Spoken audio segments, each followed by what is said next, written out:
তারপরে এসে পৌঁছেছি একটি কারবলা পাথর কারাম নদীর তীরে। আপনারা সকলে জানান যারা বয়স্ক, কারবালা প্রান্তর কোথায়? কারাম নদীর তীরে পানি নিয়ে যে যুদ্ধ বিগ্রহ হয়েছিল ইমাম হোসেন, তিনি শহীদ হয়েছিলেন। তারই শহীদ দিবস উদযাপন করার জন্য মহরম কমিটি এখানে উদযাপন করেছেন।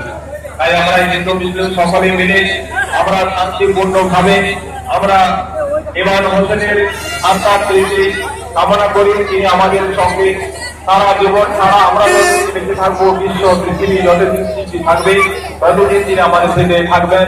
আপনারা যে সমস্ত তাজিয়া এনেছেন তার নামে আপনারা নতুন নতুন করে, আমি এখানে প্রতি বছরে আসি, তাই আপনাদেরকে আরো কৃতজ্ঞতা জানাই। আপনারা এখানে শান্তি শৃঙ্খলা বজায় রেখে যে মহরম উদযাপন করলেন তার জন্য আমার পশ্চিম মেদিনীপুর জেলা পরিষদের পক্ষ থেকে পঞ্চায়েত সমিতি এবং এই 11 নম্বর অঞ্চলের পক্ষ থেকে অশেষ অশেষ ধন্যবাদ জ্ঞাপন করি আমি।